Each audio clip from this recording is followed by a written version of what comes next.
வாசிக்கிறேன். மத்தேயு 18ஆம் அதிகாரம் 18 to 20 வரைக்கும் வாசிக்கிறேன். Matthew 28 verse 18 to 20 வாசிக்கிறேன்.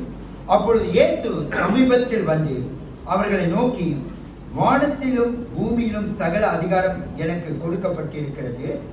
ஆகையால் நீங்கள் புறப்பட்டு போய் சகல ஜாதிகளும் சீஷராக்கி பிதா குமாரன் பரிசுத்தாவின் நாமத்தினாலே அவர்களுக்கு ஞானஸ்தானம் கொடுத்து, நான் உங்களுக்கு கட்டளையிட்ட யாவையும் அவர்கள் கை கொள்ளும்படி அவர்களுக்கு உபதேசம் பண்ணுங்கள். இதோ உலகத்தின் முடிவு பரிந்தவும் சகல நாட்களும் நான் உங்களோடு கூட இருக்கிறேன் என்றார். Matthew 28 verse 18 onwards to 20. Then Jesus came to them and said, all authority in heaven and on earth has been given to me. Verse 19, therefore go and make disciples of all nations, baptizing them in the name of the Father and of the Son and of the Holy Spirit. Verse 20, and teaching them to obey everything I have commanded you, and surely I am with you always to the every end of the age. Okay, ஜெபிப்போம். Let's pray. அன்பின் ஆண்டவரே, இந்த நல்ல நாளுக்காக உமக்கு ஸ்தோத்திரம். Lord, we thank you for this wonderful day in our life. ஆண்டவரே, ஒவ்வொரு நாளும் உம்முடைய கிருபையாய் எங்களை நடத்தி வருகிறீர். Lord, thank you that you are leading us every day, Lord, with your grace. ஆண்டவரே, நீர் கொடுக்கிற உம்முடைய பலத்துக்காக நன்றி. Lord, thank you for your strength each day, Lord. ஆண்டவரே, ஒவ்வொரு நாளும் எங்களுக்கு ஆண்டவரே எங்களோடு கூட வருகிறீர். Lord, daily you are with us, Lord. ஆண்டவரே, நீர் எங்களை ஆசீர்வதிக்கிறதுக்காக நன்றி. Lord, we thank you for blessing each one of us, Lord. ஆண்டவரே, தொடர்ந்து ஆவியானவரே எங்களோடு இடைப்படும். Lord, you speak to us, Holy Spirit. ஆண்டவரே, இந்த ஞாயிற்றுக்கிழமை எங்களோடு பேசுங்கப்பா. Speak to us, Holy Spirit. ஆண்டவரே, உம்முடைய வார்த்தை கொடுத்து எங்களை பலப்படுத்தும். Lord, you speak to us and strengthen us. உம்முடைய வார்த்தைக்கு நாம் கீழ்ப்படிந்து செயல்பட வேண்டும். So that we will obey your word and walk according to it. ஆண்டவரே, என்னை சிலுவைக்கு பின்னால மறைத்து நீர் வெளிப்படும்படி ஜெபிக்கிறேன். Lord, you keep us back of your cross and you speak to each one, Lord. ஆண்டவரே, நீரே வழி நடத்தும். Lord, you lead us, Lord. இயேசு நாமம் ஜெபிக்கிறோம். In Jesus' name we ask and pray. ஆமென். இன்னைக்கு பிரசங்கத்தின் தலைப்பு சகல ஜாதிகளையும் நாம் சீஷராக்க வேண்டும். Today the title of the message is to make disciples of all nations. ஆக தேவனுக்கு பிரியமானவர்களே, ஆண்டவர் நம்மளை எல்லாரையும் கர்த்தர் ரட்சித்து நம்மளை தெரிந்து கொண்டார். See, God has given us salvation and he has chosen us as his children. ஆக நம்மளை ஆண்டவர் உலக விதமான பலவிதமான போராட்டத்துல பலவிதமான பாவத்துல நாம் சிக்கி கடந்தோம். So we was living in a sinful life, a struggleful life. ஆக இதல இருந்து கர்த்தர் நம்மளை விடுதலையாக்கினார். The Lord delivered us from all those things. ஆண்டவர் நம்மளை விடுதலையாக்கி நம்மளை எல்லா காரியத்திலும் கர்த்தர் நம்மளை ஆசீர்வதிக்கிறவரா இருக்கிறார். In everything the Lord has blessed us. ஆக இங்க ஆண்டவர் இங்க உயிர்த்தெழுந்து மூன்றாம் நாள் உயிரோடு எழுந்து வந்து சீஷர்களுக்கு அவர் சொல்ற ஒரு வார்த்தை. After Jesus rose up in the third day, he's telling the disciples of this. அவர் சொல்றாரு, அப்பொழுது இயேசு சமீபத்தில் வந்து அவர்களை நோக்கி, வானத்திலும் பூமியிலும் சகல அதிகாரம் எனக்கு கொடுக்கப்பட்டிருக்கிறது. Then Jesus came to them and said in verse 18, all authority in heaven and on earth has been given to me. ஆக ஆதாம் பாவம் செய்து Adam sinned. மனுஷனுக்கு தேவன் கொடுத்த எல்லா அதிகாரத்தையும் அவன் இழந்து போனான். So he lost all the blessing that's supposed to be given to mankind. Man கொடுத்த எல்லா அதிகாரத்துக்கு மனுஷனுக்கு கொடுத்த எல்லா அதிகாரத்தையும் அவனுடைய கீழ்ப்படியாமையினால அவன் எல்லாத்தையும் இழந்து போனான். Because of the disobedience of Adam, he lost every blessings of mankind. ஆக இயேசு நமக்காக வந்து பிசாசை ஜெயித்து ஆண்டவர் அந்த அதிகாரத்தை எல்லாத்தையும் மீட்டெடுத்தார். See, Jesus came and he took away every power of Satan and he won victory. இப்ப அவர் சொல்றாரு, பூமியில சகல அதிகாரம் எனக்கு கொடுக்கப்பட்டிருக்கு. So every authority been given to him. ஆக ஆண்டவர் சொல்றாரு, ஆகையால் நீங்கள் புறப்பட்டு போய் சகல ஜாதிகளையும் சீஷராக்கு என்று ஆண்டவர் சொல்லுகிறார். Verse 19, therefore go and make disciples of all nations.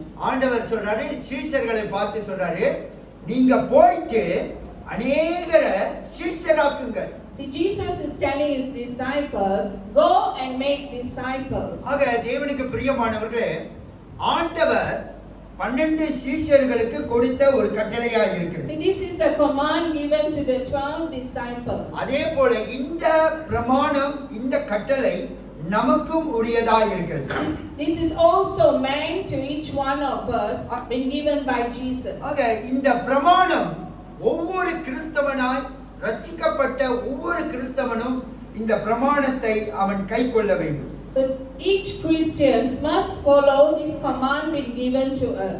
வாழ்க்கையில, நம்மளுடைய வாழ்க்கையில இதை குறித்து நம்ம வாழ்க்கையில கவனமா இருக்க வேண்டும். So we must be careful of this word being given to us by the Lord. உலகத்துல பலவிதமான காரியங்கள் நம்ம வாழ்க்கையில இருக்குது. See, in this world we have to go through many things. நமக்கு குடும்பம் இருக்கு, குடும்பத்தை நடத்தணும். We have family and we have to lead the family. அதே போல வேலை இருக்கு, வேலையை செய்யணும். We have work and then we have to focus on our work. ஆக பலவிதமான காரியம் நம்ம வாழ்க்கையில இருக்கிறது. Many things is involved in our life. ஆனா தேவன் கொடுத்த கட்டளையை நம்ம கைக்கொள்ளுகிற ஜனங்களாக இருக்க வேண்டும். But we must be people who hold close to the command given to us by the Lord. அது நமக்கு கொடுத்த, தேவன் கொடுத்த ஒரு கட்டளையாய் இருக்கிறது. That is the command given to us by Jesus. ஆக இந்த சீஷராக்குங்கள் என்ற ஒரு காரியம், அது ஒவ்வொரு ரட்சிக்கப்பட்ட ஒவ்வொரு விசுவாசியுடைய பொறுப்பாய் இருக்கிறது. See, according to the word, go and make disciples. This word belongs to each believers in Christ. எப்படி ஒரு கணவன் குடும்பத்தை நடத்துறது அவனுடைய கடமையா இருக்கிறதோ, How a man leads his family. அதே போல ஒவ்வொரு விசுவாசிக்கும் இது ஒரு கடமையா இருக்கிறது. It's that's how each this command belongs to each believers. ஆக நீங்க இந்த உலகத்துல நினைக்காதீங்க நம்மளுக்கு வேலையே இல்லை. Do not think that we do not have work to do in this world. ஆக இந்த உலகத்துல நமக்கு ஒரு வேலை இருக்கிறது. We have a great job to do in this world. ஆண்டவருக்கு என்ன செய்யணும்? சீஷர்களை உருவாக்க வேண்டும். We are to make people to be disciples. நம்மள ஒரு ஆளு சீஷரை உருவாக்கினாங்க. Someone made us to be as a disciple. இப்ப நம்ம மற்றவர்களை சீஷராய் ஆக்க வேண்டும். Now we have to bring others to be and make them as a disciple. ஒரு நாள் ஆண்டவர் நம்மை பார்த்து கேள்வி கேட்பார். Because one day the Lord will question us. நான் உனக்காக எல்லாத்தையும் செய்தேன். Because Jesus did everything for us. நீ எனக்காக எந்த ஆத்துமா கொண்டு வந்தேன்? Which soul did we bring to heaven? இந்த உலகத்தை விட்டு நம்ம போகும்போது சொத்தோ எந்த பணமோ கோலோ எதையும் நம்ம எடுத்து போட்டு போவதில்லை. As we are going to leave the world, when we leave the world, we are not going to bring any wealth with ஆனா us. ஒரு காரியத்தை நம்ம கொண்டு போவோம். But one thing that we will bring along with us. சொல்லுங்க, என்னத்தை கொண்டு போறோம்? நம்ம நடத்தின ஆத்மாவை கொண்டு போவோம். We are going to bring the soul that we have won for the Lord. Hallelujah. Hallelujah. கர்த்தருக்கு ஒரு ஹalleluya சொல்லுவோமா? Hallelujah. ஆக தேவனுக்கு பிரியமான அது every people man, every எல்லாருடைய பெரிய சிறியவர்களிலிருந்து பெரியோர் வரைக்கும் எல்லாருடைய கடமையாய் இருக்கிறது. This is a responsibility given to us by the Lord to win souls. ஆக நம்ம சீஷரை உருவாக்க வேண்டும். We must win souls. சொல்லுங்க, நெஞ்சில கை வச்சு சொல்லுங்க, சீஷர்களை உருவாக்க வேண்டும். We must make souls. Hallelujah. Hallelujah. பாருங்க, நம்ம சொந்த வீட்லயும் நம்ம பிள்ளைகளையும் சரி, நம்ம குடும்பத்தையும் சரி, நம்ம சகோதர சகோதரி எல்லாரையும் அவர்களையும் சீஷராய் உருவாக்க வேண்டும். Even in our family, our own family, our siblings, our relations, we are to make them as disciples. அதே வேளையில புறப்பட்டு போய் நம்மளோட இருக்கிற பட்டணத்துல அவர்களை இருக்கிற ஜனங்களை சீஷராக்கணும். Even in the place that we live, we are also to make them as disciples. அதே போல நம்ம வேலை செய்யற இடத்துல போய் பல இடத்துல போய் நம்ம ஆத்துமாக்களை ஆதாயப்படுத்தணும். We are in our working place and any other place, we are to make disciples. ஆக நம்ம தேவனுக்கு தேவன் நமக்கு கொடுத்த பொறுப்பை நம்ம மறந்துடக்கூடாது. We should not forget the responsibilities that God gave us. சொல்லுங்க, மறந்துடக்கூடாது. We should not forget. ஆக நம்ம பல காரியம் இருக்கும். We have many things in life. ஆண்டவர் நமக்கு கொடுத்த இந்த கட்டளையை ஒவ்வொரு விசுவாசியும் அதை மறக்க கூடாது. Each believer should not forget the command being given to us on this. ஆக தேவனுக்கு பிரியமானவர்களே, இங்க ஏசாயா 6ஆம் அதிகாரத்துல வாசிக்கும்போது ஐசாயா chapter 6 வசனம் chapter 6 verse 8 சொல்லுகிறது, பின்ன யாரை நான் அனுப்புவேன், யார் தமது காரியமாய் போவான் என்று உரைக்கிற ஆண்டவருடைய சத்தத்தை கேட்டேன், அதற்கு நான் இதோ அடியே இருக்கிறேன், என்னை அனுப்பும் என்றார். Isaiah chapter 6 verse 8, Then I heard the voice of the Lord saying, Whom shall I send, and who will go for us? And I said, Here am I, send me. Amen. Okay, நான் ஆண்டவர் சொல்ற வார்த்தையை நான் படிக்கிறேன். சபையெல்லாம் சேர்ந்து ஏசாயா சொல்ற வார்த்தையை நீங்க படிங்க. Amen. நான் வாசிக்கிறேன். ஆண்டவர் சொல்லுகிற வார்த்தையை நான் படிக்கிறேன். ஏசாயா சொல்ற வார்த்தையை நீங்க படிக்கணும். ஓகே. பின்பு யாரை நான் அனுப்புவேன், யார் உமது காரியமாய் போவான் என்று உரைக்கிற ஆண்டவருடைய சத்தத்தை கேட்டேன். He said, Behold, I tell these people, we ever hearing, but never understanding, we ever sing, but never receiving us. ஆக இங்க சொல்றாரு பாருங்க, ஏசாயா சொல்றாரு, அதற்கு மறுபடியும் என்னோட சேர்ந்து வாசிங்க, அதற்கு நான் இதோ அடியேன் இருக்கிறேன், என்னை அனுப்பும் என்றார். ஆக தேவனுக்கு பிரியமானவர்களே, ஏசாயா சொல்றாரு, நான் இருக்கிற ஆண்டவரே. Isaiah is saying that he is here for the Lord. ஆக அவர் சொல்றாரு, நான் இருக்கிற ஆண்டவரே. He says that here am I. என்னை அனுப்பும். Send me. எத்தனை பேர் இந்த மாதிரி சொல்ல போறீங்க? How many of us can say this? எத்தனை பேர் சொல்ல முடியும்? கைகளை உயர்த்தி நான் சொல்ற பாஷைன்னு சொல்ல முடியும். ஹalleluya. பாருங்க, ஆண்டவரிடத்துல நம்ம ஆத்துமா ஒவ்வொரு நாளும் கேட்கணும். So each day we are to ask the Lord. ஆக தேவனுக்கு பிரியமானவர்களே, நம்ம இந்த காரியத்தை நம்ம வாழ்க்கையில் ஆண்டவர் செய்யணும்னா நம்ம அதற்கு முதலாவது நம்ம வாழ்க்கையில first thing we நம்மளுக்குள்ள ஒரு அந்த பாரம் இருக்க வேண்டும். We ourselves must have a burden about this. முதல் காரியம், நமக்கு அந்த ஆத்துமாக்களை குறித்த ஒரு பாரம் நமக்குள் இருக்க வேண்டும். We must have burden about souls. ஆக நம்ம வீட்ல இன்னும் ரட்சிக்கப்படாம இருக்கறாங்களோ, Maybe in our house itself there's many not saved yet. ஆக நம்ம நண்பர்கள் ரட்சிக்கப்படாம இருக்கறாங்களே, Our friends who's not saved yet. ஆக இதெல்லாம் பார்க்கும்போது நமக்கு அந்த பாரம் வரணும். So when we look at all those people, we must have the burden. ஆக இப்போ ஒரு திருமணம், ஒரு ஃபங்க்ஷன், எல்லாரும் சந்தோஷமா இருக்கிறோம். So when it's a wedding or a event or function, we are very happy about it. ஆக அந்த இடத்துல நம்ம எல்லாரும் சந்தோஷமா இருக்கிறோம். We are very happy.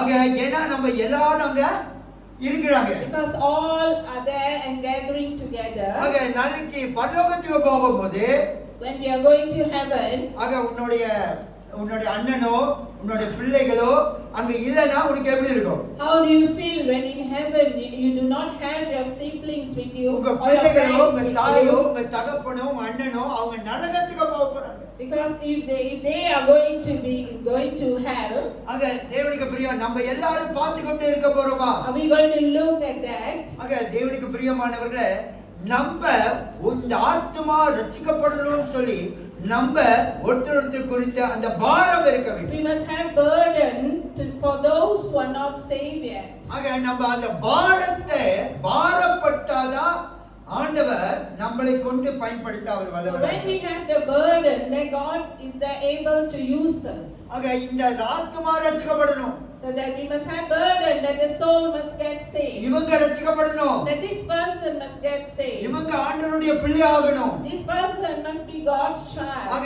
அந்த பாரம் நமக்கு இருக்கிறதா? Do we have the burden?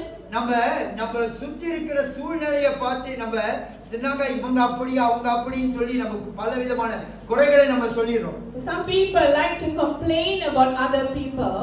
ஆக தேவனுக்கு பிரியமான அதை காட்டிலும் இந்த ஆத்துமா ரட்சிக்கப்படணும் என்ற ஒரு பாரம் சபைக்கு இருக்கிறதா? Rather than complaining, do we have the burden for the soul that soul must get saved? ஆக இந்த ஆத்துமாக்கு ரட்சிக்கப்பட வேண்டும். That the souls must get saved. இயேசு பாருங்க, எடுத்துக்கொள்ளுங்க யோவான் 4ஆம் அதிகாரம் John chapter 4 8வது வசனத்தை அங்க வாசிக்கும்போது, verse 8.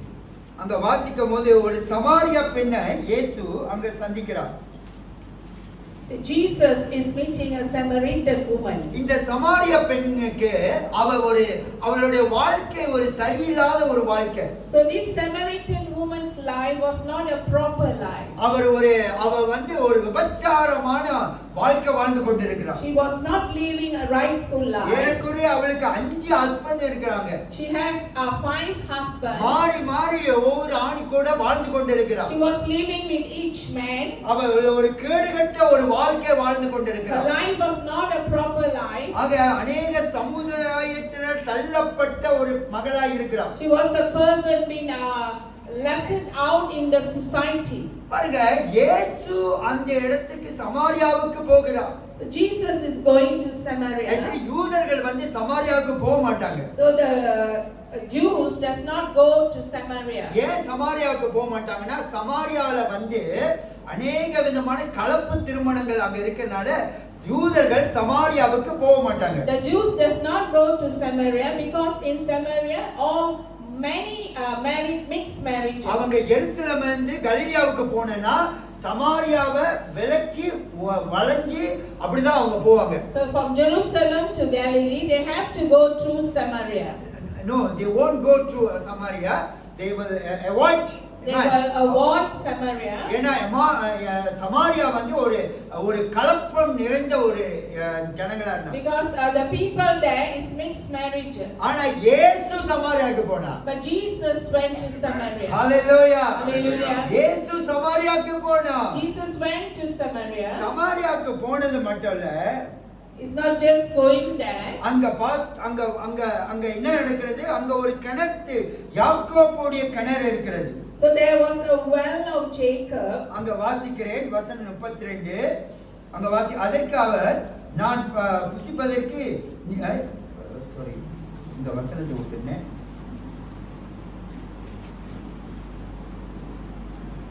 Okay 4:8 Chapter 4 verse 8. வாசிங்க 8ஆம் வசனத்தை வாசிங்க.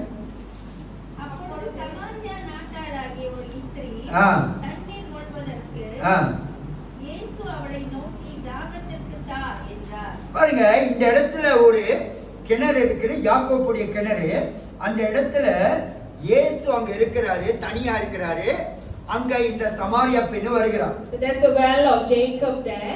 And Jesus is going there, and then a Samaritan woman was there. ஏன் இவ தனியா வரானா? ஏனா மத்தவங்க இருக்கும்போது இவளை பத்தி குறை பேசுவாங்க. So because why she comes alone? Because many people will talk bad about her. ஏனா வாழ்க்கை சரியில்லாத வாழ்க்கை. Because she was not having a good life. அதனால இவ வந்து மத்தியான வேளையில தனியா வரா.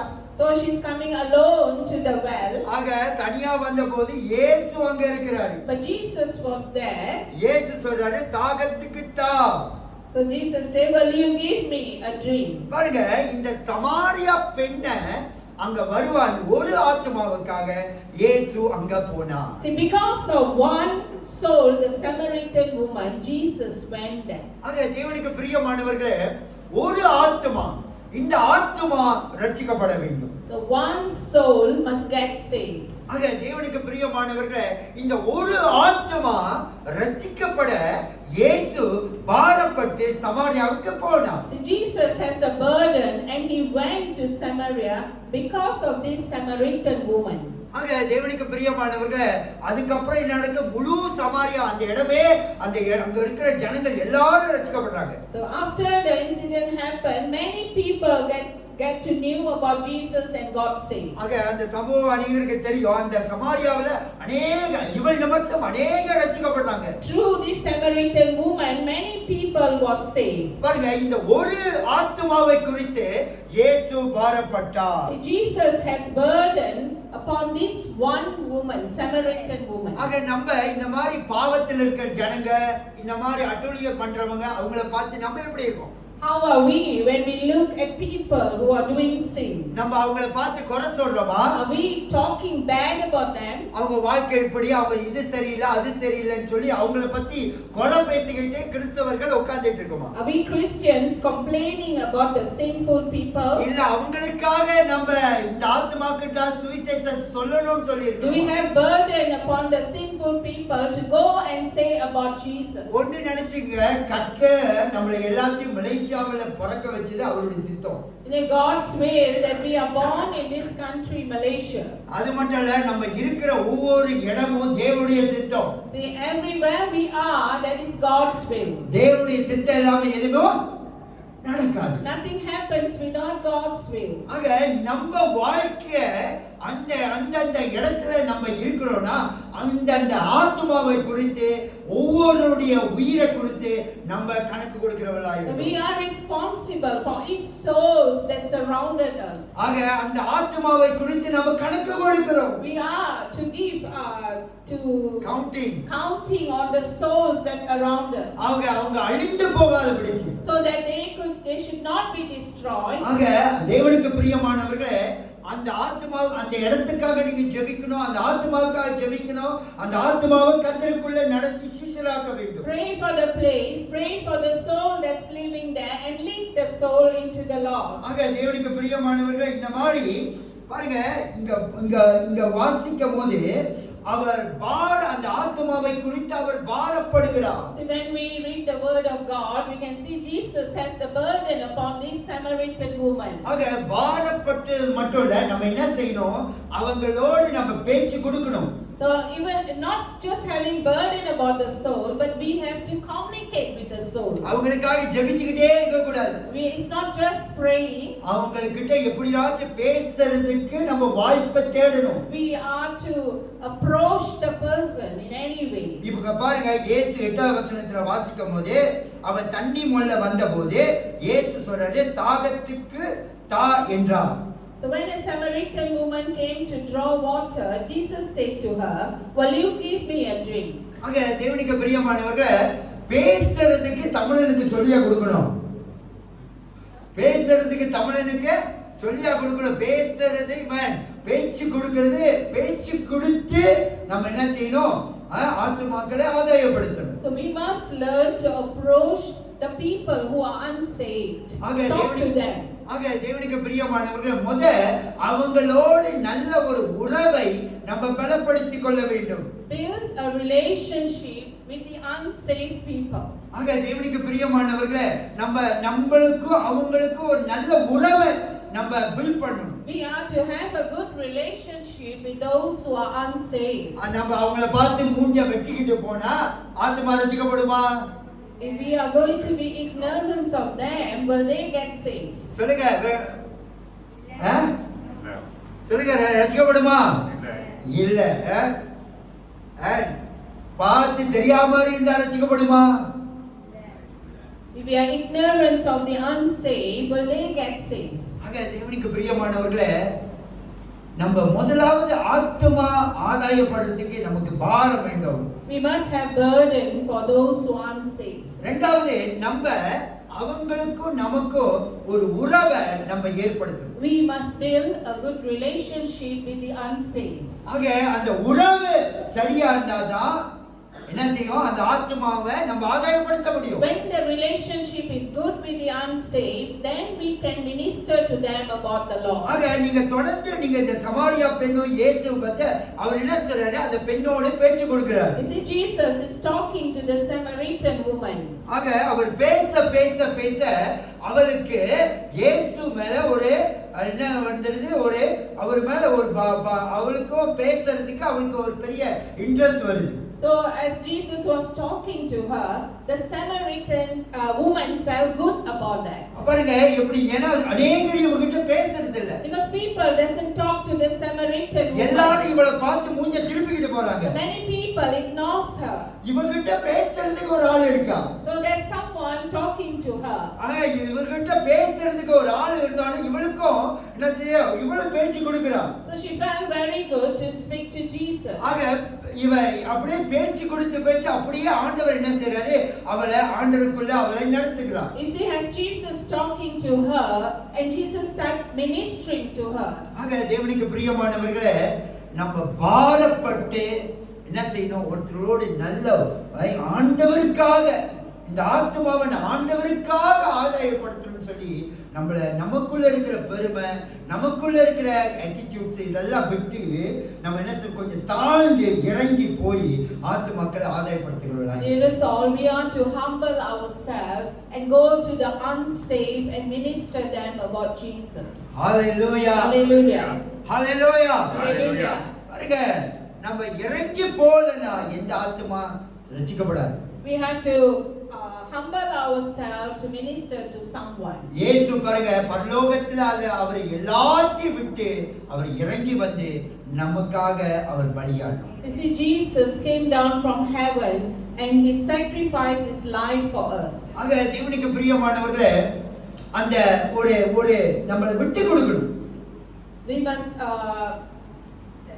surrender ஆண்டவருக்கு விட்டு கொடுக்கணும். we surrender ourselves for Jesus, தேவனுடைய ராஜ்யம் கட்டப்படணும். so that the kingdom of God ஏன்னா will be கடைசி built. காலத்துல நம்ம இருக்கிறோம். Because we are living in last days கடைசி now. காலத்துல சொல்ற எல்லா அடையாளங்களும் நடந்து See, கொண்டிருக்கு. we can see the word being given in the Bible about the last days is happening. ஆக இந்த பலவிதமான காரியங்கள் நடந்து கொண்டிருக்கிறது. Many things are taking place according to the word of மரணம் God. அங்க இங்கேயும் வந்து கொண்டிருக்கிறது. People are just dying everywhere. அங்க இங்கேயும் ஹார்ட் அட்டாக் அது இதுன்னு சொல்லி சீக்கிரம் மரணம் வந்து கொண்டிருக்கிறது. Many people are just dying even in sickness. நேத்து பார்த்தவங்க இன்னைக்கு இருக்க மாட்டாங்க. Some people, we see them yesterday and today they are no longer. ஏன் இன்னைக்கு பார்த்தவங்க நாளைக்கு இருப்பாங்கன்னு எனக்கு கூட தெரியல. We do not know that we see them today, tomorrow they will be around or not. ஆக நம்ம ஆண்டவருக்கு அவர்களை ஆயத்தப்படுத்தணும்.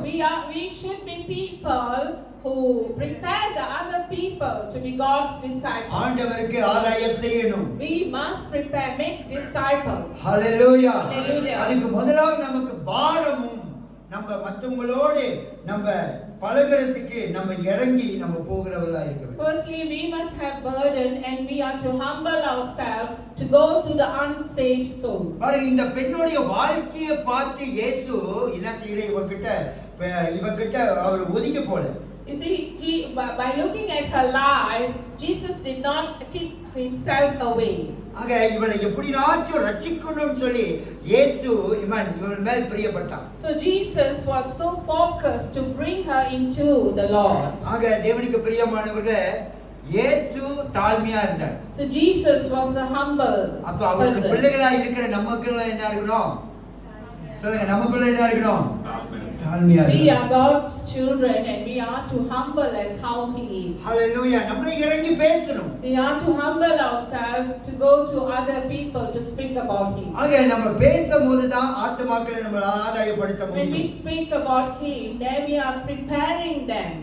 பேசுறேன்னா சும்மா தேவையில்லாத பேசுறோம். எப்படி இருக்கீங்க, நல்லா இருக்கீங்களா, வீட்ல எல்லாம் எப்படி இருக்காங்க, அப்படி ஜஸ்ட் நார்மல் விசாரிக்கிறது. Just keep connected to them.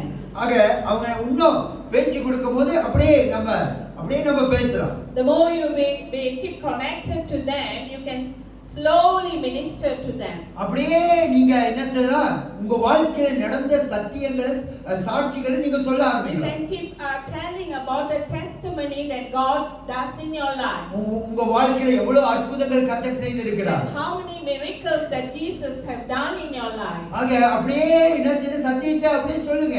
Slowly minister them through it. ஆக சொல்லி ஆண்டவர் என் வாழ்க்கையில இவ்வளவுதான் நடத்தினாரு. You can tell them that how much Jesus has done in your life. அப்படி சொல்லி அவங்க அப்படியே இயேசு பக்கமாய் அவர்களை அப்படியே வழி நடத்த நம்ம கற்றுக்கொள்ள வேண்டும். Bring their focus towards Jesus. ஆக தேவனுக்கு பிரியமானவர்களே, ஆண்டவர் உங்களை நடத்துவார். See, Jesus will lead you. Amen. Amen. நீங்க பாரப்படணும். But we must have the burden. உங்க வீட்டாரை குறித்து பாரப்படணும். Have burden about our family who's உங்க unsaved. நண்பரை குறித்து பாரப்படணும். Unsaved friends. ஆக தேசத்துல இருக்க ஜனங்களை குறித்து பாரப்படணும். About unsaved people in our country. ஆக நம்ம பாரப்பட்டாதான் அந்த காரியம் நடக்கும். When we have the burden, then it will take place in our lives. ஆக நம்ம பாரப்படுகிற ஜனங்களாக இருக்க We வேண்டும். must have burden about unsaved souls. இரண்டாவது இந்த ஆத்துமா முதலாவது ஆத்துமா ஆதாயப்படுத்துக்கு நம்ம பாரப்படணும். To win souls, we must have burden. ஆக இரண்டாவது அந்த ஜனங்களை நம்ம நேசிக்கணும். Secondly, we are to love other people. ஆக அந்த ஜனங்களை நம்ம நேசித்தாதான் நம்மளால என்ன செய்ய முடியும், அவங்க கிட்ட போய் பேச முடியும். So when we love others, the unsaved, then we can begin to speak to them. ஆக நம்ம இந்த இதுவும் ஒரு ஆத்துமா.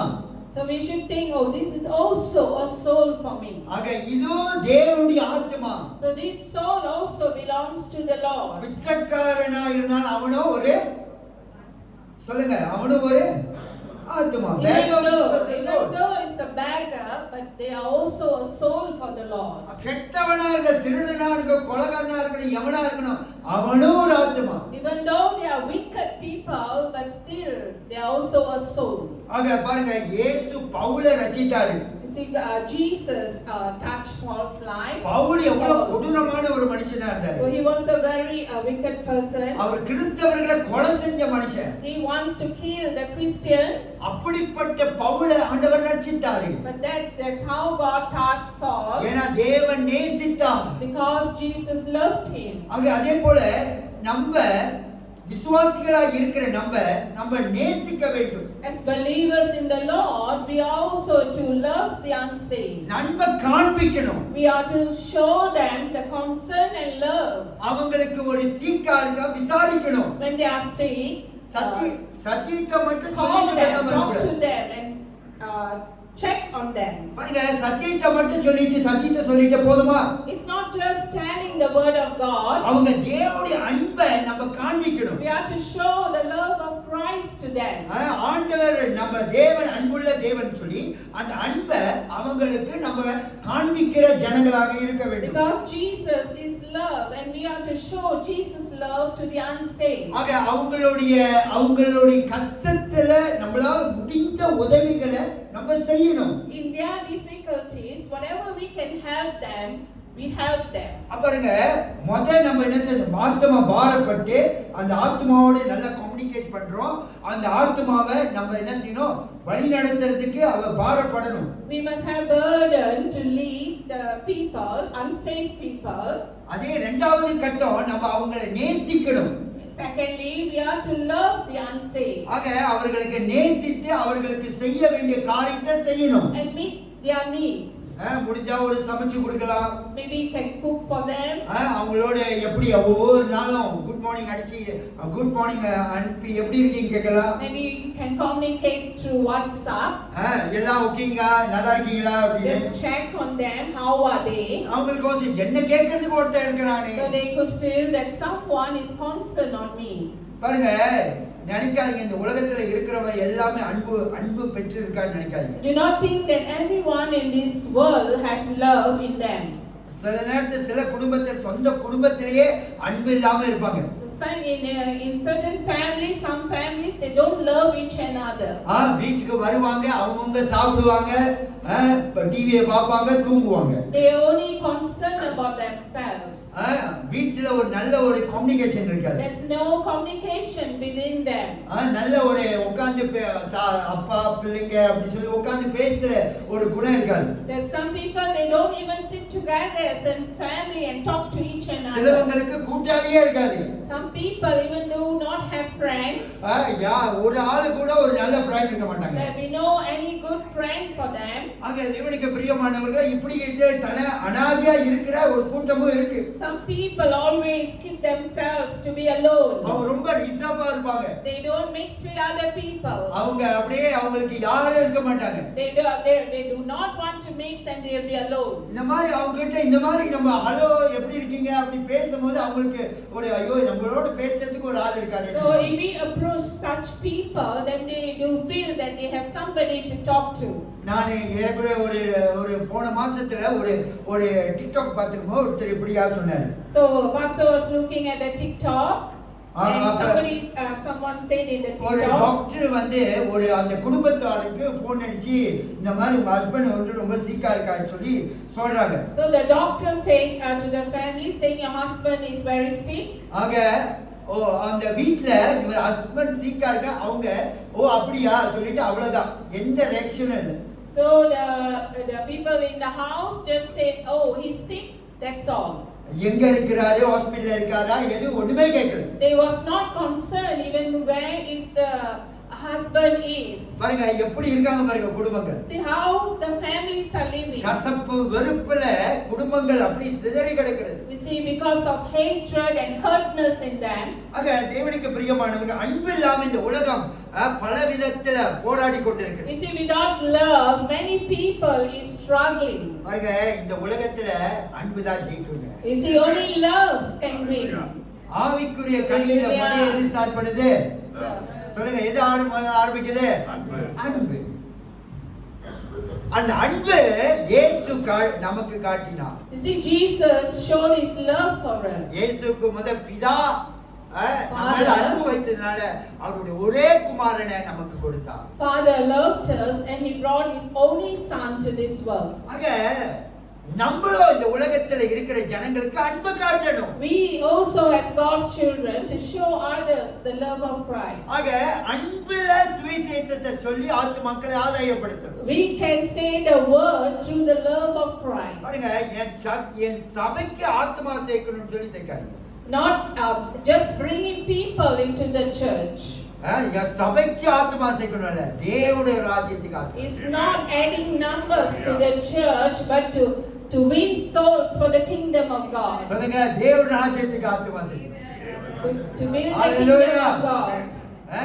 என் சபைக்கல்ல, It's not winning soul for the church. தேவனுடைய ராஜ்யத்துக்கு. சொல்லுங்க, தேவனுடைய ராஜ்யத்துக்கு. But for the kingdom of God. நீங்க தேவனுடைய ராஜ்யத்துக்கு ஆத்மா ஆதாயப்படுத்தீங்கன்னா கர்த்தர் நிச்சயம் நமக்கு ஆத்மா கொடுப்பார். See, God will give you soul if you have the concern of bringing them to the kingdom of Luca God. பாருங்க, அன்பை குறித்து லூக்கா 6ஆம் அதிகாரம் Luke chapter 6 வசனம் 32 33.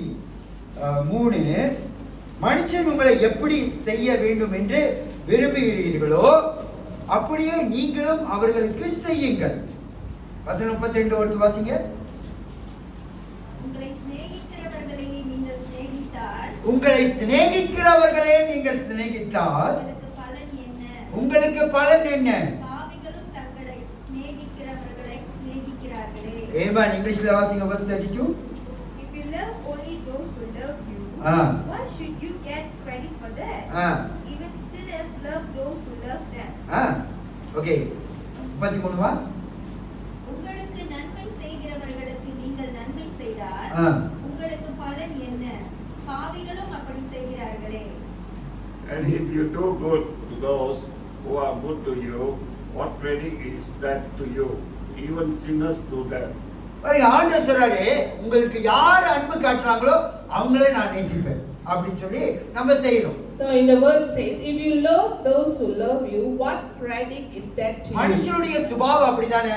That's the nature of human being. நம்ம ஒரு கடவுள் கிடையாது, ஒத்துக்குவோம். We are not God. நம்ம சில அநேக நேரத்துல சுயநலமா தான் இருக்கிறோம். Sometimes people are selfish. நம்ம என்ன சொல்றோம், யார் என்கிட்ட பேசுறாங்களோ நான் அவங்ககிட்ட பேசுவேன். They always feel that who is good to them, they are also good to them. சர்ச்சுக்கு போவேன், நான் யார் என்கிட்ட பேசுறாங்களோ பேசுவேன், எல்லாரும் தெரியாம So இருக்கு. come to church, who speaks to me, I will speak to them. ஆண்டவர் அப்படி சொல்லியிருக்காரா? Did God mention of this? ஆண்டவர் சொல்றாரு, நீங்க ஒருத்தரை வாழ்த்துவதை முந்திக் கொள்ளணும்னு சொல்லி எபிரேயர்ல எழுதிருக்கு, முந்திக் கொள்ளணுமா. So be going in front to greet others. ஆக இங்க பாருங்க, ஆண்டவர் சொல்றாரு, ஒருத்தரை நேசிக்கிறோம், ஒருத்தவங்க உங்களுக்கு நேசிக்கிறதுனால நீங்களும் அவங்களை நேசிக்கிறீங்க. So because you love them and they love you. அவங்கள மட்டும் உங்க வாழ்க்கையில வெச்சுக்குவீங்க. So you just keep them because they are good to you. சபையில கூட அப்படிதான், நம்மளோட பேசுறதுக்கு ஒரு கூட்டம் இருக்கும், அப்படியே குரூப்பா. ஏன்னா இவங்களோட தான் நம்மளோட ஞாபகம் பண்ண முடியும். So some people in the church also they have groups within them. ஆக வேலை இடத்துலயும் இருக்கும். In working place. இவங்க சிப்ளிங் கூட ஒரு 10 பேர் இருந்தாங்கன்னா இவங்க 2 பேர் மட்டும் அவங்களுக்குள்ள ஏன்னா அவங்க தான் ரொம்ப க்ளோஸா. So even though sometimes in siblings. ஆக தேவனுக்கு பிரியமானவர்களே இந்த மாதிரி யார் என்னை நேசிக்கிறாங்க நான் அவங்களை நேசிப்பேன். So it's like who love me and I love them. யார் எனக்கு உதவி செய்றாங்களோ அவங்களுக்கு நான் உதவி செய்வேன். Who helps me and I help them. ஆண்டவர் சொல்றாரே தம்பிகளா உலகத்தான அப்படிதான் செஞ்சிட்டு இருக்கான். You see, but the word says if you are doing that, it's the same as what the world. அப்ப கிறிஸ்தவர்களா இருக்க what's the difference? No any difference. No எந்த மாற்றமும் இல்ல. அவங்கள மாதிரி தான் நீங்களே இருக்கீங்க. There's no difference between God's children and the worldly people. அப்ப நம்ம உலகத்தான போல இருக்கணுமா நம்ம ஆண்டவருடைய பிள்ளைகளா இருக்கணுமா? Do we need to live as the worldly people or God's children? சொல்லுங்க யாரோட பிள்ளைகளா இருக்கணும்? ஹalleluya. அப்ப நம்ம ஆண்டவருடைய பிள்ளைகள் நம்மளை நேசிக்காதவர்களுக்கு நம்மளை நேசிக்கணும். So we must love those who never love us. Hallelujah. Hallelujah. நம்மளை யார் நேசிக்கணும் பாருங்க. நம்ம மத்தவங்களை நேசிப்போம். It's okay if people do not love us, but we ought to love them. அவங்க நமக்கு உதவி செய்றாங்களோ நம்மளால முடிஞ்சது அவங்களுக்கு உதவி செய்வோம். If they do not help us, it's okay, but we ought to go to help நான் them. வாழ்க்கையில நீங்க எதிர்பார்த்து உதவி செஞ்சீங்கன்னா உங்களுக்கு ஏமாத்தம் தான். Do not expect something. When you help somebody, they must give you back what you do. நான் சொல்றேன் இமான் நீங்க சொல்றேன் இன்னைக்கு தேதி எத்தனை 9 12 இமான் இன்னைக்கு நான் சொல்றேன் 9 11வது எதனாச்சும் உங்க வாழ்க்கையில இவங்க எனக்கு செய்வாங்கன்னு சொல்லி நம்ம எதிர்பார்த்து நம்ம செஞ்சோமா நீங்க ஏமாற்றத்தை சந்திப்பீங்க. Do not have expectation on others that they will do for you things. ஆக செய்யுங்க. Do. ஹalleluya. கர்த்தர் உனக்கு எல்லாத்திலும் கர்த்தர் தயவு செய்கிறவரா. God will have favor upon your life. பாருங்க நம்ம செய்ய நன்மை செய்யறது சரி அன்பு காண்பிக்கிறது சரி எல்லாத்தையும் ஆண்டவர் கணக்கு வச்சிருக்கிறார். See, doing good and showing love, God is having a count on that. ஆண்டவர் எல்லாத்தையும் ஆண்டவரே கணக்கு வச்சிருக்கிறார். He have a count on that. The good things. எதை நம்புறீங்க? Amen. Amen. எதை நம்புறீங்க? Amen. ஹalleluya. Hallelujah. நான் சொல்றேன் என் வாழ்க்கையில நான் சொல்றேன் எத்தனை ஆசீர்வாதம் என் வாழ்க்கையில் பெற்றிருக்கீங்களா? You see, as Pastor saying, he have received many blessings in his life. என் குடும்பம் அநேக காரியத்தில் ஆசீர்வதிக்கப்பட்டிருக்கும். We are also blessed in many ways in our life. நான் பெருமைக்காக சொல்ல நான் எந்த காரியத்தை எதிர்பார்த்து செய்யறதே இல்லை. Because we do not expect things from others. We do openly for people. ஜனங்களுக்கு ப்ரே பண்றதோ ஜனங்களுக்கு செய்யற காரியமோ யாருக்கு செய்யற காரியமோ சபைக்கு செய்யற காரியமோ ஊழியமோ எல்லாமே மேன் ஏதோ கிடைக்கும்னு சொல்லி நான் செய்யறது. We do not expect anything come back to us, but we do it sincerely for the Lord. ஆண்டவருக்கு நீங்க உண்மையா செய்யும்போது கர்த்தர் எல்லா இடத்திலும் உங்களுக்காக. When you do it truthfulness, and God will be there for you. God will ஆண்டவர் சொல்றாரு அன்பு காண்பிக்கிறவர்களிடத்தை காண்பிக்கிறது என்ன பிரயோஜனம் சொல்றாரு. So what is the use to show love to those who love you?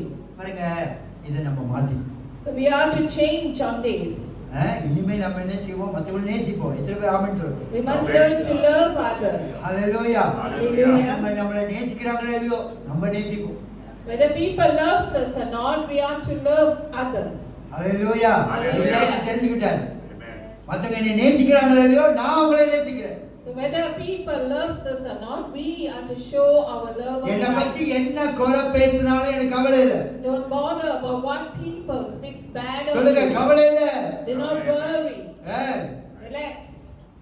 ஆண்டவர் நமக்காக நிக்கிறவரா So இருக்கார். because Jesus stands for us. அதே போல இந்த உலகத்துல இருக்கிற இந்த மாதிரி அழிஞ்சு போகிற ஆத்துமாக்களை குறித்து நம்ம நேசிக்கணும். So we must love the unsaved souls. அந்த ஜனங்களை நேசித்து அவங்களுக்கு உதவி செய்யணும். We must learn to love them, love the unsaved and help them. Hallelujah. Hallelujah. ஆக இந்த சந்திரகா இங்க இருக்காங்க. நாங்களாம் சின்ன பையனா 20 வயசுல ரட்சிக்கப்பட்டோம். இங்க தான் ரட்சிக்கப்பட்டோம். அவங்க வீட்டை திறந்து கொடுத்துட்டு போயிடுவாங்க. ப்ரே பண்ணுங்கப்பான்னு சொல்லிட்டு திறந்து கொடுத்துட்டு ஹஸ்பண்ட் ஒய்ஃப் எல்லாம் போயிடுவாங்க. நாங்கள் வீட்டில் நானே பாஸ்டர் ரமேஷ் டேனியில் 3 பேர் வீட்டில் இருந்து ப்ரே பண்ணுவோம், அங்கே இருக்கிறத எடுத்து சாப்பிடுவோம். அவங்க எதுவுமே கேட்கப்பட்டோம். No, see the love, man. The love that Sandra Akka showed to Pastor when they was young. ஆக இந்த மாதிரி நம்ம லவ் காட்ட இந்த உலகத்தில் நமக்கு அன்பு காட்ட இருக்கும்போது நம்ம இன்னும் ஊழியம் இன்னும் தொடர்ந்து நம்ம செய்வோம். அது மட்டும் இல்லை, அந்த ஆத்மாவை என்ன செய்வாங்க, நம்ம ஜெபிக்கிறதுக்கு அவங்களே இடம் கொடுப்பாங்க. நம்ம ஆண்டவரை அறிந்து கொள்ள அவங்க வருகிறவர்களா இருக்கு. You see, when we love the unsaved, they will open the doors for Christ, for us to say about Christ in their life. நம்மள மூலமா தான் இயேசுவை பார்ப்பாங்க. You see, through the children of God, they will see Jesus. அதனால நம்ம இருதயத்தில் அன்பை எப்போதும் வச்சு. We must always have love in our heart. Amen. Amen. Hallelujah. Hallelujah. மூன்றாவது காரியம், ஒரு ஆத்மாவுக்கு அந்த ஆத்மாவை குறித்து பாரப்படணும். Firstly, we must have burden about the unsaved. இரண்டாவது, அந்த ஆத்மாவை நேசிக்கணும். Secondly, we are to love the unsaved. மூன்றாவது, அந்த ஆத்மாவுக்கு கற்றுக் கொடுக்கணும். Thirdly, we are to teach the unsaved. ஆக அந்த ஆத்மாவை நீங்க சபைக்குள்ள கொண்டு வந்து வச்சீங்க. Example, you are bringing the unsaved into the church. அவங்க வரலனால பரவாயில்லை, அவங்க ஆண்டவரை ஏத்துக்கறாங்கன்னு வெச்சீங்க. You see, if they are accepting Jesus in their life. ஆக சிலவங்க உடனே சபைக்கு வருவாங்க, சிலவங்க வர மாட்டாங்க. Some people will come to church, some people won't. ஆக இப்படிப்பட்ட ஜனங்களுக்கு எப்படி ஜெபிக்கிறது சொல்லி கற்றுக் கொடுங்க. So you are to teach them how to pray. அவங்களுக்கு எப்படி ஜெபிக்கணும், எப்படி ஆண்டவர்கிட்ட பேசணும்னு சொல்லி நம்ம கற்றுக் கொடுக்கிற ஜனமாக இருக்க வேண்டும். We must be people who teach the unsaved that you are bringing how to pray, how to speak to Jesus. ஜெபம் பண்ணுங்கன்னு சொன்னா ஜெபம் பண்ணிடுவாங்களா? If you are going to save the unsaved, pray, how would they know how to pray? Teach பண்ணுங்க. Teach them. எப்படி ஜெபிக்கணும்னு சொல்லி teach பண்ணுங்க. Teach them how to pray to the Lord. மத்தேயு 6ஆம் அதிகாரத்துல பார்க்கிறோம், இயேசு பரமண்டல ஜெபத்தை சீஷர்களுக்கு சொல்லிக் கொடுக்கிறார். See, in Matthew chapter 6 we can see Jesus is teaching the disciples our Father. பாருங்க எப்படி அந்த ஸ்டெப் பை ஸ்டெப்பா அவர் சொல்லிக் கொடுக்கிறார். See how step by step Jesus is leading his disciples. எப்படி நீங்க ஜெபிக்கணும், how to pray. ஜெபிக்கிறதுக்கு முன்பாக நீங்க என்ன செய்யணும், ஆண்டவரை துதிக்கணும். So before you pray, what you should do, you should worship God. ஆண்டவரே உம்முடைய ராஜ்யம் வருவதாக, ஆண்டவரே உம்மை துதிக்கிறோம், So நாமத்தை உயர்த்துகிறோம் சொல்லி ஆண்டவரை உயர்த்துங்க. We are to teach them how to praise Jesus. ஆண்டவர் உங்க வாழ்க்கையில செய்த நன்மைகளை நினைச்சு ஆண்டவருக்கு நன்றி சொல்லுங்க. Teach them how to praise God for all the goodness that Jesus did. அப்புறம் உங்க வாழ்க்கையில செஞ்ச பாவத்தை மன்னிங்க. Teach them how to confess their sins. உங்களுக்கு ஒரு கசப்பு இருந்தா அது எல்லாத்தையும் அறிக்கை பண்ணுங்க. Just teach them when they have any hurtness in them to confess it out. ஏன்னா பாவம் இருந்துச்சுன்னா ஆண்டவர் ஜெபத்தை கேட்க மாட்டாரு. So when there is sin in them, Jesus would not hear their prayer. ஆக அந்த ஜெபம் கேட்கப்படாது. It would not be heard by the Lord. ஆக உங்க வாழ்க்கையில பாவத்தை அறிக்கை செய்யுங்க. We are to tell them to confess their sins. ஆக இந்த மாதிரி நம்ம சொல்லிட்ட பிறகு நம்ம ஜெபிக்கணும். So after we have lead them in such way, we are to pray for them. கணவனுக்காக எப்படி ஜெபிக்கணும், மனைவிக்காக எப்படி ஜெபிக்கணும், பிள்ளைகளுக்காக எப்படி ஜெபிக்கணும், தேசத்துக்காக எப்படி ஜெபிக்கணும் அப்படி சொல்லி ஒவ்வொரு ஜெபத்தை கற்றுக் கொடுக்கணும். We have to teach them how to pray for a husband, for a wife, for the children and also for the country. ஆக அதே போல நம்மளுடைய பிள்ளைகளும் சரி, வீட்ல இருக்கிறவங்க ரட்சிக்கப்பட்டு நம்மளோட கூட வளர்றாங்க பிள்ளைங்க. See the our children who are growing up with us. ஆனா நம்ம பிள்ளைகளுக்கே பலகாலமா சபைக்கு போறாங்க. So children are also going with parents to church. ஆனா சாப்பாட்டுக்கு ப்ரே பண்ண சொன்னா கூட தெரிய மாட்டேங்குது எப்படி. But when we ask them to even pray for a food, they do not know how to pray. ஆக தேவனுக்கு பிரியமானவர்களே, பல காரியம் நம்ம கற்றுக் கொடுக்கணும். Many things we are to teach. Amen. Amen. Hallelujah. Hallelujah. நம்ம அவங்களுக்கு ஆண்டவர் அவங்க அதுதான் டிசைபிள், சீஷர் ஆக்குவது. That's how we make disciples. பிலிப்பியர் 4ஆம் அதிகாரம் 6ஆவது வசனத்தை எடுங்க. Philippians chapter 4 verse 6. பாருங்க ஜெபம் எப்படிப்பட்டது என்று சொல்லுகிறது. பிலிப்பியர் 4ஆம் அதிகாரம் 6ஆம் வசனம் சொல்லுது, நீங்கள் ஒன்றுக்கும் கவலைப்படாமல் எல்லாவற்றையும் குறித்து உங்கள் விண்ணப்பங்களையும் ஸ்தோத்திரத்தோடு கூடிய ஜெபத்திலும் வேண்டுதலும் தேவனுக்கு தெரியப்படுத்துங்கள். அப்பொழுது எல்லா புத்திக்குமான தேவ சமாதானம் உங்கள் இருதயங்களையும் உங்கள் சிந்தனைகளையும் கிறிஸ்து இயேசுக்குள்ளாக காத்துக்கொள்ளும். Philippians chapter 4 verse 6. Do not be anxious about anything, but in every situation by prayer and petition with thanksgiving present your request to God. பாருங்க, ஜெபமானது ஜெபம் மிக முக்கியம். See, prayer is very important. ஒவ்வொரு நாளும் ஜெபிக்கணும். Every day we are to pray.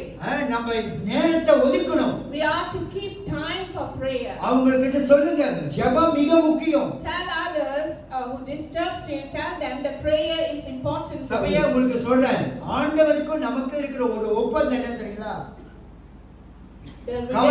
The covenant that we have with Christ. ஆண்டவர் சொல்ற, கேளு உனக்கு கொடுக்கப்படும். Ask and it shall be given to you. ஆண்டவர் சொல்ற, கேளு. Ask. அதனால நம்ம ஜெபத்துல கேட்கணும். In our prayer we are to ask God. ஆண்டவருக்கு சமூகத்துல போய் ஜெபிக்கணும். We are to go in the presence of God and உங்களுடைய pray. தேவைகளை ஆண்டவருக்கு சொல்லணும். Tell the needs that you have before the Lord. ஆக நம்ம ஒவ்வொரு நாளும் ஆண்டவரோடு இடைப்படணும். Each day we are to be in the presence of God. அது மிக முக்கியம். That is very important in life. வாரத்துல ஒரு நாள் குடும்பமாய் தேவனை நோக்கி பார்க்கணும். One week once as family get together to pray. ஆக தேவனுக்கு பிரியமானவர்களே, ஜெபம் தேவனுக்கு நமக்கு இருக்கிற ஒரு ஐக்கியம். You see, that's a relationship with God. Prayer is a relationship with God. ஆண்டவரோடு நமக்கு கம்யூனிகேட் பண்றது. We are communicating with God. அவங்கள சொல்லணும், நீங்க ஆண்டவரோடு நீங்க உறவாடணும். That you have to have relationship with God. ஆக அப்பதான் உங்க வாழ்க்கையில தேவனுடைய சித்தம் நிறைவேறும். That's how the will of God will be done in your life. ஆண்டவர் நம்மளுடைய தேவைகளை சந்திக்கிறவராக How இருக்கிறார். God will meet every needs of our life. ஆண்டவருக்கு எல்லாம் தெரியும். Because Jesus knew நீங்க everything. ஆண்டவர் 6ஆம் அதிகாரத்துல என்ன சொல்ற, மத்திய 6ஆம் அதிகாரம் என்ன சொல்ற, நீங்க ஜெபிக்கிறதுக்கு முன்னே ஆண்டவருக்கு எல்லாம் தெரியும். So in Matthew 6 we can see the word says that Jesus knew everything ஆனா before you ஆண்டவர் என்ன pray. சொல்ற, நீ ஜெபிக்கணும். But God says we are to pray. நீ ஆண்டவருக்கு எல்லாம் தெரியும்னு சொல்லி நம்ம அமைதியா உட்கார்ந்து இருக்க Do முடியாது. not be ignorant saying that God knew everything and you don't bother to pray. நேரத்தை கொடுக்கணும் ஆண்டவருக்கு. Give time for சொல்லுங்க, prayer. ஜெபிக்கிறதுக்கு அவங்கள கூப்பிட்டு வச்சு அவங்களோடு சேர்ந்து ஜெபிங்க. Pray together with the soul that you are ministering with. பாருங்க, நான் ரட்சிக்கப்பட்ட பிறகு பாஸ்டர் ஜோஷுவா ரமேஷ் என்னை கூப்பிட்டு உட்கார வச்சு, இவன் இந்த சந்திரகா வீட்டுல அங்க போய் உட்கார்ந்து அவங்க வீட்டுல ஜெபம் பண்ணுவோம். இங்க திராத்தை மேல ஒரு பெரிய மலை இருக்கும், அங்க போய் ஜெபம் பண்ணுவோம். இப்படியா சர்ச்சில் போய் ஜெபம் பண்ணுவோம். அங்க எல்லாம் அவர் கற்றுக் கொடுத்த எப்படிலாம் ஜெபிக்கணும்னு சொல்லி அவர் எனக்கு கற்றுக் கொடுத்தார். So Pastor Ramesh, the one who lead pastor into the Lord, and they always pray together. ஆக ஜெபிக்க கற்றுக் கொடுத்தார்கள். He taught pastor how to pray. ஆக ஜெபமானது வல்லமை உள்ளது. Because prayer is great. Amen. Hallelujah. ஹalleluya. நான்காவது, ஒரு ஆத்துமாவை சீஷராக்குறது அவன் பரிசுத்த ஆவியை பெற்றுக்கொள்ள வேண்டும்.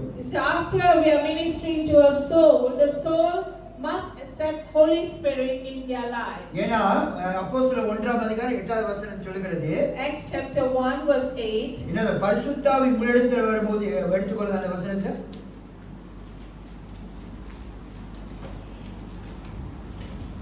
எல்லாரும் வாசிப்போம் அந்த வசனத்தை, 8வது வசனத்தை எல்லாம் வாசிங்க.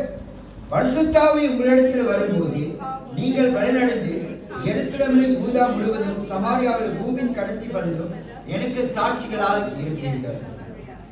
பாருங்க, 4வது கட்டம் அவங்க பரிசுத்த ஆவிக்குள் அவங்களை நடத்த வேண்டும். We are to lead the soul that we are ministering into Holy Spirit. ஆக பரிசுத்த ஆவியினுடைய அபிஷேகத்தை அவங்க பெற்றுக்கொள்ள வேண்டும். So that they will receive Holy Spirit in their life. ஆக ஒரு சீஷர் ஆவறதுக்கு பரிசுத்த ஆவி அவனுக்குள்ள இருக்கணும். To be a disciple of Jesus, they must have Holy Spirit in ஆக them. பரிசுத்த ஆவி ஒரு மனுஷனுக்குள் இருந்தால்தான் அவன் இந்த உலகத்துக்கு சாட்சியா இருக்க முடியும். So when Holy Spirit is in a person, then he can live a testimony life. ஆக பரிசுத்த ஆவி வந்து என்ன செய்வாரு, நம்மளுடைய பாவத்தை குறித்து, நீதியை குறித்து, நியாயத்தீர்ப்பை குறித்து கண்டித்து உணர்த்துவார். So when Holy Spirit is in us, he will correct us and He will lead us. ஆக பரிசுத்தாவி யோவான் 16:8 சொல்கிறது, பரிசுத்தாவியானவர் வரும்போதுதான் வாழ்க்கையில் இருக்க பாவ காரியங்களை அவர் கண்டித்து உணர்த்துகிறவராக. See, John 16:8 says that when Holy Spirit in us, He will correct the sins and He will lead us and நம்ம ஒரு புது lead us. மனுஷனா நம்ம மாறுறோம். We will change to be a new person. ஆக நம்ம இந்த உலகத்துக்கு ஒரு நல்ல ஒரு புது மனுஷனா இருக்கணும்னா பரிசுத்தாவியினுடைய அபிஷேகம் நமக்கு மிக முக்கியமா இருக்கு. Or the soul that we are ministering, they must receive Holy Spirit so that they will be a new person in their life. பாருங்க, இயேசு பரிசுத்தாவியானவரை பெற்றுக்கொண்டிருந்தா 40 நாள் உபவாசம் பண்ண சோதிக்கப்பட அவர் போனார். After Jesus received Holy Spirit, he went fasting for 40 days. ஆக அதுக்கு அப்போஸ்தலர் காலத்தை பார்க்கும்போது பரிசுத்தாவியினுடைய பலத்திற்கு பிறகுதான் பேதுரு எழுப்பி வல்லமையா பிரசங்கித்தார். In Acts we can see how Peter become greatly filled with the Holy Spirit. ஆக கொர்நேலிய வீட்ல புறஜாதிகள் மத்தியில பரிசுத்தாவி இறங்கின பிறகுதான் புறஜாதி மத்தியில சுவிசேஷமே பரவிச்சு. See, Cornelius' house, when they received Holy Spirit, then the word of God was spread. No, Gentiles. Gentiles. அப்போஸ்தலர் 2ஆம் அதிகாரத்துல யூதர்கள் மேல பரிசுத்தாவி இறங்கினார். See, Holy Spirit came upon the Jews. ஆனா 10ஆம் அதிகாரத்துல 11ஆம் அதிகாரத்துல பார்க்கும்போது அங்க கொர்நேலிய வீட்ல பரிசுத்தாவி ஜென்டைல்ஸ் புறஜாதிகள் மத்தியில இறங்கினார். The Holy Spirit came upon the Gentiles. ஆக தேவனுக்கு பிரியமான அப்பதான் புறஜாதிகள் இயேசுவை ஏற்றுக்கொண்டு சபைகளில போக ஆரம்பிச்சாங்க. So that's the time where the Gentiles received Holy Spirit and they began going to church. ஆக ஒரு மனுஷனை சீஷராக்குறதுக்கு அவனை பரிசுத்த ஆவியினுடைய அபிஷேகத்தை அவன் பெற்றணும். So to make disciples, they have to receive Holy Spirit in them. ஆக தேவனுக்கு பிரியமானவர்களே, ஆவியானவர் இப்படியாய் அவர்களை நடத்த அவர் வல்லவராக இருக்கிறார். The Holy Spirit is great to lead the disciples. ஆக அது மட்டும் இல்ல, கடைசியாக நாம் அவர்களுக்காக நாம் ஜெபிக்கணும். Lastly, we are to pray for the souls that we are bringing to the kingdom of God. அவங்களுக்காக நம்ம ஜெபிக்கணும். We are to pray for them. ஆமென். ஒரு ஹalleluya சொல்லுமா? அவங்களுக்கு ஜெபிக்கிறத விட்டுறாதீங்க. Do not let go your prayer that you're praying for them. பாருங்க, இயேசுவும் 12 சீஷர்களுக்காக பரலோகத்துக்கு போறதுக்கு முன்னாடி ஜெபம் பண்ணார். You see, Jesus prayed for his disciples before he go to heaven. எடுத்துக்கொள்ளுங்க யோவான் 12ஆம் அதிகாரம். John chapter 12. sorry 17ஆம் அதிகாரம், யோவான் 17ஆம் அதிகாரம். John 17. பாருங்க, இயேசு தன்னுடைய 12 சீஷர்களுக்காக ஜெபம் பண்ணார். You see, Jesus prayed for his disciples. ஒரு வாசிங்க 9ஆம் அதிகார வசனத்தை வாசிங்க. Verses 9. 17. John 17 verses 9. My prayer is not for the world, but for those who have given me, because they belong to you. John chapter 17 verse 9. 9. நான் அவர்களுக்கு வேண்டிக் கொள்கிறேன், நான் அவர்களுக்காக வேண்டிக் கொள்கிறேன், உலகத்திற்காக வேண்டிக் கொள்ளாமல் நீ எனக்கு தந்தவர்களுக்காக வேண்டிக் கொள்கிறேன், அவர்கள் உம்முடையவர்களாய் இருக்கிறார்களே.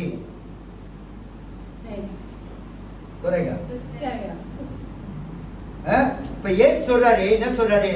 இந்த டிசைபிள் ஆண்டவரே, இவர்கள் உம்முடையவர்கள். Verse 10. English 10. All I have is yours, and all you have is mine, and glory has come to me through them. அப்ப அவங்கள ஆண்டவருக்கு ஒப்பு கொடுங்க. So submit those souls that you're ministering to. அவங்கள ஆண்டவருக்கு நம்ம ஒப்பு கொடுக்கணும். We are to submit them in the ஆண்டவரே, presence of God. இது என்ன ஆத்துமா, என்னோட ஆத்துமா. Some people will proudly say, this soul belongs to ஒரு me. சர்ச்சுக்கு கூட்டி போய் இவங்க என்னோட ஆத்துமா தெரியுமா? They will say to the pastor, this is my soul, இந்த pastor. குடும்பம் என்னோட குடும்பம் தெரியுமா? They will say that this family belongs to me. இவங்க சபைக்கு சண்டை போட்டுபடி இந்த கூட்டத்தோட அப்படியே அந்த கூட்டம் போயிடும். எப்படி லூசிபரோட ஒரு கூட்டம் போச்சு அது மாதிரி போயிடும். ஆக அந்த மாதிரி என்னுடைய ஆத்துமான்னு சொல்லி ரொம்ப வழக்காடுவாங்க. Some people speak proudly and say the soul that we belongs to them. ஆத்துமா நம்மளுடைய ஆத்துமாவா? Is the soul belongs to us? சொல்லுங்க, நம்மளுடைய ஆத்துமாவா? நான் சொல்றேன் இந்த சபையும் என்னுடைய இதுல எல்லாமே ஆண்டவருடைய தான். Everything belongs to the Lord, is not ours. Hallelujah. Hallelujah. நீங்க எல்லாம் யாருடையவர்கள்? ஆண்டவருடைய. All of us belongs to Jesus. ஆக எல்லாரும் நம்ம இங்க இருக்கிறவங்க எல்லாமே இந்த வெக்டி ஃபேமிலி நீங்க மெதரிஸ்ட் சர்ச் வந்தாலும் நீங்களும் யாருடையது? ஆண்டவர். எல்லாரும் நம்ம எல்லாம் belongs to God. We belongs to Jesus. நம்ம இந்த சர்ச்சுக்கோ அந்த சர்ச்சுக்கோ இங்க இருக்கும்போது நம்ம ஒரு சபைக்கு சம்பந்தப்பட்டவர்களா இருக்கிறோம், ஒரு ஊழியக்காரர் கீழே இருக்கிறோம். ஆனா originally we belong to God. We belong to God. ஹalleluya. சொல்லுங்க. நான் சொல்லுங்க, நான் தேவனுக்கு சொந்தமானவன். We belong to the Lord. ஆக இயேசு சொல்றாரு, இயேசுவே சொல்றாரு, ஆண்டவரே இவர்கள் உம்முடையவர்கள். Jesus is saying they belong to you. Hallelujah. Hallelujah. ஆக அந்த மாதிரி நம்ம ஒரு ஆத்மாவை சொல்லணும், ஆண்டவரே இவங்களை கொண்டு வந்த இவங்க உம்முடையவர்கள் ஆண்டவரே. We are to say that in our prayer that Lord, this soul belongs to you. அப்படி சொல்லி ஆண்டவருக்கு அவங்களை கொடுத்துடணும். We are to submit them to the Lord. ஆண்டவர் அவங்களை நடத்துகிறவராக இருக்கிறார். The Lord will lead them. இரண்டாவது என்ன ஜெபிக்கணும் அவங்களுக்காக? verse 15 வாசிங்க. Verse 15. வாசிங்க. நீர் அவர்களை உலகத்திலிருந்து எடுத்துக் கொள்ளும்படி நான் வேண்டிக் கொள்ளாமல் நீர் அவர்களை தீமை நின்று காக்கும்படி வேண்டிக் கொள்கிறேன். அவர் சொல்றார், நீர் அவர்களை தீமை என்று காக்கும்படி வேண்டிக் கொள்கிறேன். இரண்டாவது என்ன ஜெபிக்கணும்? ஆண்டவரே அவங்களுக்கு விரோதமாய் வருகிற எல்லா தீய சக்திகள் எல்லாத்தையும் நிர்மூலமாக்கணும் சொல்லி நம்ம ஜெபிக்கணும். We are to pray that God to protect them from the evil one. ஏன்னா அவங்களுக்கு ரட்சிக்கப்பட்டு வரதுனால பலவிதமான பிசாசு போராட்டம் உண்டாகும். See, the unsaved, when they are coming to the Lord, they will have many struggles. ஆக அந்த பிரச்சனையை அவங்க சந்திக்காதபடிக்கு இயேசுவே ஜெபம் பண்றார், ஆண்டவரே இந்த சீஷர்களுக்கு ஜெபம் பண்றார், அவங்களுக்கு எல்லாம் தீய காரியம் வரக்கூடாது. As Jesus prayed that they should not be attacked by any ஏன்னா evil. 12ல ஒன்னு போச்சு. Because 12, one is gone. யாரு? யூதாஸ். இயேசுவுடைய ஊழியத்திலேயே யூதாஸ் போயாச்சு. So Judas go into evil way. யூதாஸே பிசாசு பிடிச்சிட்டான். So how Satan caught இயேசு கூட Judas. இருந்தவர். Judas was with Jesus. அப்ப நாங்க பாஸ்டர் கூட நீங்க இருக்கீங்க, நீங்க ஏமாத்திரம் பாருங்க, பிசாசு எவனை ஒழுங்கலான்னு சொல்லி வகைத்தேறி தெரிகிறான். See, always we know how a devil is roaring around. சபையோட லீடர்ஸ் அடிக்கணும். So how Satan wants to attack the leaders. சபையில இருக்க விசுவாசிகளை அடிக்கணும். How to attack the believers in the church. சபையை உடைக்கணும். How to break the church. குடும்பத்தை உடைக்கணும். How to break the families. Divorce பண்ண வைக்கணும். To make divorce cases happening. குடும்பங்களுக்குள்ள பலவிதமான பிரச்சனை உண்டாக்கணும். So many Satan has planned to bring problems in தீமை families. வராதபடிக்கு நம்ம ஜெபிக்கணும். We are to pray for the unsaved soul that we are bringing, that they should be protected by God. சபைக்காக நீங்க ஜெபம் பண்ணுங்க. We are to pray for the church. ஊழியக்காரர்களுக்காக ஜெபம் பண்ணுங்க. Pray for the men and women of God. ரட்சிக்கப்பட்ட ஜனங்களுக்காக ஜெபம் பண்ணுங்க. Pray for those who newly receiving salvation in the Lord. யார விழுங்கலாம்னு சொல்லி வகை தேடி திரிகிறான். Satan is always roaring around. மூணாவது என்ன ஜெபிக்கணும் அவங்களுக்காக? வசனம் 17. Verse 17. உம்முடைய சத்தியத்தினாலே அவர்களை பரிசுத்தமாக்கும். உம்முடைய வசனமே சத்தியம் என்று 17 சொல்லுகிறது. John 17:17. Sanctify them by the truth. Your word is truth. ஆக அவங்க சத்தியத்துல வளரணும். They must grow in the truth of God. ஆண்டவருக்குள்ள ஆண்டவருடைய வசனத்துல வளரணும். They must grow in the word of God. ஆண்டவருடைய வசனத்தை பிடிக்கணும். They must hold close to the word of God. தேவன் தான் வார்த்தை, வார்த்தை தான் தேவன் சொல்லி. Word is God and God is word. ஆக அந்த வார்த்தையை பிடிக்கணும் சொல்லி ஜெபம் பண்ணுங்க. That they must hold close to the word of God. 20வது வசனம். ஆமென். Verse 20. நான் இவர்களுக்கு வேண்டிக் கொள்கிறதும் அல்லாமல் இவருடைய வார்த்தையினால் என்னை விசுவாசிக்கிறவர்களுக்காகவும் வேண்டிக் கொள்கிறேன். நல்ல ஒரு விசுவாசம், ஆண்டவர் மேல நல்ல விசுவாசமா இருக்கணும். That they must have a strong belief in the Lord. ஆக ஆண்டவருக்குள்ள நல்ல விசுவாசமா இருந்து நல்ல வளர்ச்சி அடையணும். They must have good faith in the Lord and grow in the Lord. அநேகர் விசுவாசத்தை விட்டு விலகி போவாங்க. Many people let go their faith in Jesus. ஆக அந்த விசுவாசத்தை விட்டுற கூடாது. They should not let go the faith they have. அநேக கிறிஸ்தவர்கள் விசுவாசத்தை விட்டு விலகி போறாங்க. Even many Christians let go their faith in Christ. ஆக விசுவாசத்துக்காக ஜெபம் பண்ணுங்க. We are to pray for the faith for the unsaved. ஆக இதெல்லாம் நம்ம ஜெபிக்கும்போது அவர்களை நாம் சீஷராக்குவோம். This is the way that we are to bring them and make them as disciples. Hallelujah. Hallelujah. நம்ம எல்லாரும் இயேசுவுக்கு ஆத்துமாக்களை ஆதாயப்படுத்தணும். So each one of us to make disciples in our life. நம்ம யாவரும் எழுந்து நின்று ஆண்டவருக்கு நம்மளை ஒப்பு கொடுக்கிறோம். Let's stand and submit our life. ஆண்டவரை ஒப்பு கொடுக்கிறோம் ராஜா. ஆண்டவரே ஒப்பு கொடுக்கிறோம் ராஜா. Lord, we submit, Lord. ஆண்டவரே இந்த வேளையில உம்முடைய சமூகத்தில் ஒப்பு கொடுக்கிறோம். Lord, we submit ourselves, Lord. அப்படியே ரெண்டு கைகளை உயர்த்தி அப்படியே ஆண்டவர் சமூகத்தில் ஒப்பு கொடுப்போம். Lord, we submit, Lord. ஆண்டவரே இதோ ராஜா மத்தேயு 28ஆம் அதிகாரம் Matthew 28 வசனம் 18 சொல்லுகிறது. verse 18. ஆண்டவரே இதோ